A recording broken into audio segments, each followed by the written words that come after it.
Kung gusto mo ng legit na chika, eto na yun! Chika! Walang filter, walang edit. Chika! Hindi ito fake, hindi ito lame. Chika ni Sisa!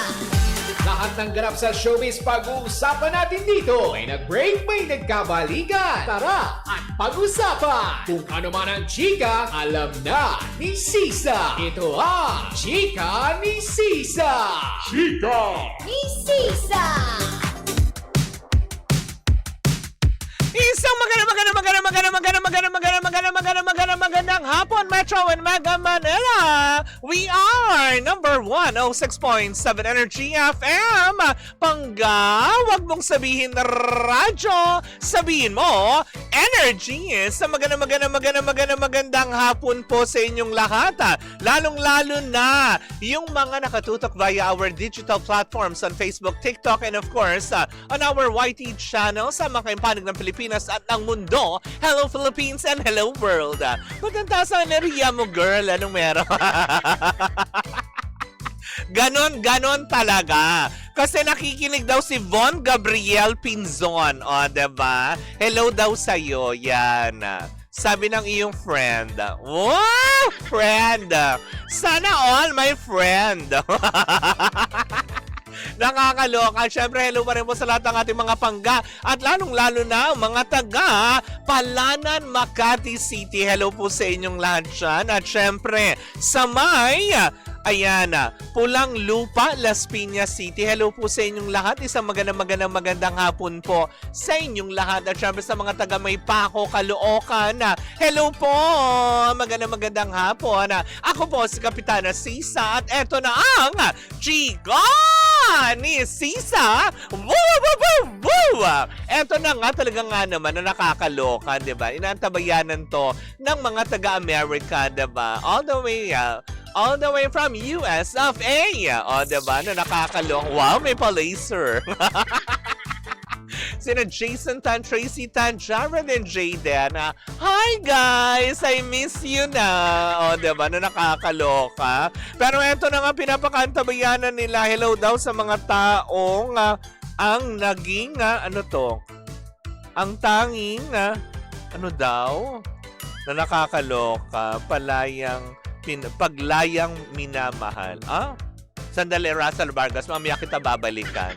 Pero eto na nga ang ating chika na nakakaloka, nasaga. Pero eto wala pang kumpirmasyon. Pero nasagap lang natin na chika na kung totoo man, talaga, maski ako parang napaisip ako nung nabalitaan ko ito na muli daw ipatatawag ng Congress ang ABS-CBN na nakakaloka. Kasi nga daw, parang iimbestigahan daw yung kontrata. Yun na nasagap kong chika Kumaga parang ito'y walang kumpirmasyon, nasaga pa lamang pero marami na nagre-react all over social media na para bang ipatatawag daw ng Congress muli ang ABS-CBN para imbestigahan daw yung mga contract nila as content providers sa iba-ibang networks. Kasi gusto daw ng Kongreso na revisahin, hindi naman revisahin, kung hindi imbestigahan or bigyan ng masusing pagsasaliksik kung wala daw bang nilalabag ang ABS-CBN at yung mga network na pinaprovide nila ng content na under legislative franchise na batas natin. Sabi ng iba nating mga chismosang kapitbahay, talagang yun talagang pagtutuunan ng pansin ng Kongreso kung may nilalabag ba na batas kasi baka nga daw may nilalabag na as content provider kasi nga nakaka-ere sila ng libre ng walang franchise. Yun yung parang pinupuntirya daw. Kaya daw muling ipatatawag daw sa Kongreso ang mga executives para lang i-verify kung ano nga ba yung contract, yung mga black time contract tulad ng Showtime sa GMA7. Tapos, di ba, ang TV Patrol napapanood sa AMBS, di ba? Yung Channel 2 na ngayon ang may hawak na ang mga bilyar. So parang yun daw yung gusto nilang busisiin. Sabi ng ilan natin mga chismosang kapitbahay, wow! Pagdating sa mga ganito, ang bibilis nyo, kailangan may pagbusisi, may pag-iimbestiga, may pagre-review ng mga kontrata kung may nilalabagbang batas. yung mga nagnakaw. Hindi ba yun ang maliwanag na lumabag sa batas? Diba na nakakaloka? Talagang pagtutuunan natin ang pansin. Kasi nga daw since 2020 na nawalan ng prangkisa ang ABS-CBN na ngayon ay para bang iniisip nila na baka, uy, teka, ganito nga ba ang gustong iparating na mensahe ng Kongreso na baka nakakalibre na sila ng pag-ere na dapat kumukuha sila ng franchise, 'di ba? Para maka-ere sila sa free TV channel. Unang-una, sino nga ba ang nagtanggal ng franchise sa kanila at hindi sila ni-renew? Diba? Na nakakaloka. Tapos ngayon, ganito, may pag-revisa ng pagre-review ng kontrata kung may nilalabag ng ABS-CBN sa legislative kineso cameroon. Yung mga ganyan. Nakakaloka yun, diba? Jamaica Villar, hello sa'yo, diba? Sabi niya, bakit na naman ABS-CBN studio again? Unahin niya yung flood control. Saka yung ay, nako, oo. Di ba maraming ganon na nakakaloka? Di ba, Russell Vargas, sabi ni Stel Flores, pabati kami dito sa City of Love, Iloilo. Hi, Stel Flores. Magandang hapon. Sabi niya ganon. Ngayon, papaldo na naman ang... sabi niya nga? Ngayon, papaldo na naman or tama na naman ang ABS-CBN dahil magbabalik si Coco Martin sa prime time. Malaking kita na naman to ABS-CBN. Oo, di ba yung mga ganyan? Pero yun nga, as in talagang dun lang ako, medyo questionable kung totoo man ito na muli na naman daw ipatatawag ang mga executives ng ABS-CBN na kasi Hoda daw kasi na 'di ba? All over na yun na napapanood sa iba't ibang channel, AMBS, may TV5, 'di ba? Before nag-TV5 tapos na ngayon ay parang may pag-uusap ng nagaganap sa pagitan ng TV5 at ABS-CBN kasi nga para muling magkaroon ng partnership bilang content provider, 'di ba? Sa TV5. Tapos 'di ba sa AMBS, tapos sa A to Z yung ganyan.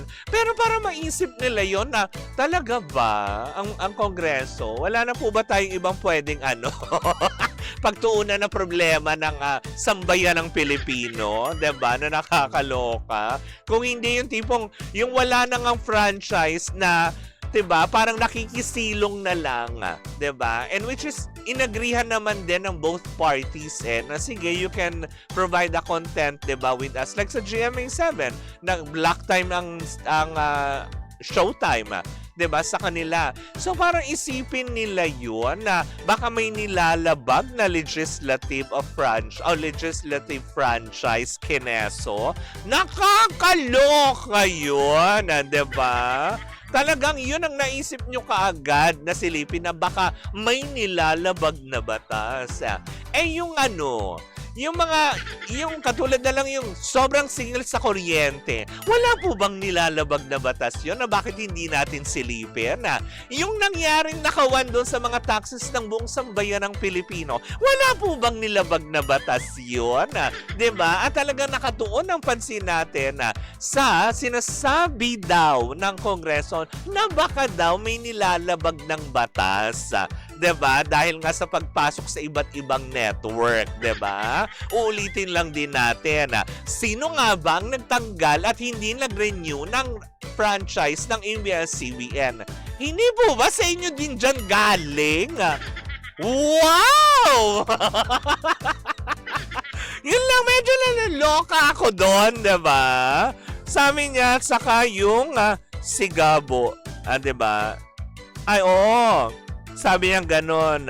Saka, may sinasabi siya, ang haba nung sinabi ni Stel Flores, 'di ba? Sabi niya, yung content provider na sila, sabi niya ganon, hay nako, yung mga kumukurakot ng flood control projects, 'di ba? At saka yung mga kung ano pa man ang problema. Saka yung sigalot sa Senetflix na nakakaloka, 'di ba? Yung mga ganyan. Yun ang pagtuunan nila ng pansin. Yung, sabi niya ganon, yung puganting, Ay, oo. Yung mga dapat managot sa batas. Diba? Tama naman. Good afternoon, Team Fruit Salad and Team Walkout. Hello po sa inyo. Hindi ba? Kasi parang nakakaloka lang yun. Kung totoo man itong nagsisirculate all over the internet.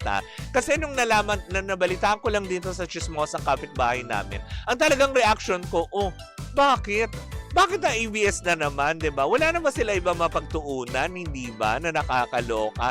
Bakit hindi nila imbestigahan yung mga tao sa loob din ng Kongreso, yung mga dapat na managot sa kung saan dapat managot, hindi ba? O di naman kaya yung mga tutulungan yung mga kababayan natin sa Mindanao, yung mga lalo pat, di ba, yung mga napinsala nung lindol kamakailan lamang, di ba? Dapat yun ang pinag-iisipan nila. Hindi yung tipong kung ano-ano ang sinisilip nila na wala namang kapararakan na nakakaloka kung may katotohanan man ang balitang yon, hindi ba?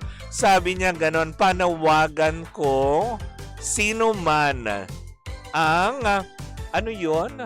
Sabi ni Julieta, kulay itim na pag ano to? Brush less motor di pakpak. Ano yun? Sandali. Hirap na nga ako magbasa. Hi, Kapitana. Sana po, sabi niya ganon, makikipag-partner ang PTV sa 3 big network. Maki-question ba nila yun? O, diba? Yun nga yun, diba? At talaga ba, Russell Vargas? Plano ba ng PTV? Diba, government channel yun? Diba? So, makikipag-partner din sila. Magiging ano din sila? Content provider, ganon. Baka questionin din niya ng Congress, diba? Baka may lalabagin din silang batas. Yung may kaso sa Solar Keneme. Ay, oo nga naman, hindi ba? Na nakakalok. Ang dami-dami nilang naiisip medyo parang nahihiwagaan din ako. Pati yung mga bahay na magpapakabit ng solar, alam mo yun? Medyo nakakatawa na, sobra. Diba? Maski ba kayo, ma-agree ba kayo doon? Pero yun na nga, diba? Yun, antabayanan natin kung may katotohanan man ang balitang ito. Sabi, I miss you too, Sal Flores. Ganda na mga, diba? Salamat, Sal Flores, sa laging pagsubaybay na nakakaloka. Pero yun nga, sana, alam mo yun, ito yung isa sa mga parang paingay lamang on social media na walang katotohanan. Dahil kung sakali may katotohanan man ito, na muli silang ipatatawag dahil lang sa gustong reviewin ng Kongreso ang kontrata ng ABS-CBN sa iba't ibang mga networks na pinaprovide nila ng content, ay isang malaking nakakatawa talaga yon. Yun lang din ang kaya kong sabihin bago ako tuluyang magbabay. 'Di ba? Sobrang nakakatawa yon. Well, in the meantime, nako mga pangga, 'di ba? Antabayanan na lang natin kung usbong man kung magiging makatotohanan man ito, 'di ba? Ay Ay, oo, teka sandali, diba? Bago ako tuluyang magtapos, hindi ba? Diba? Para kumalma naman tayo, diba? Papakalmahin ko kayo. Kung kayo ay isang tea lover, meron tayong MX3 tea with pandan. Diba? Ang MX3 tea ay gawa sa dahon ng mangustin na hinaluan ng pandan para mas refreshing sa ating panlasa. Ang isang sachet ng MX3 ay good for 1 liter of water. Pwede niyong ma-enjoy ito either hot or cold. Maaaring dagdagan ng lemon or honey for added flavor para sa buong pamilya. Makakatulong ang tea para ma-detoxify o malinis ang ating katawan from any toxins. Kaya nga naman kung meron kayong ibang katanungan, bisitahin ang kanilang website sa mx3ph.com. Paalala pa rin po sa lahat na ang MX3 po ay hindi gamot at hindi ito maaaring gamitin panggamot sa anumang uri ng sakit. Well, in the meantime mga pangga, tuloy-tuloy po muna ang ating tugtugan. Dito po lamang yan sa number 106.7 Energy FM. Pangga, wag mong sabihin radyo, sabihin mo Energy!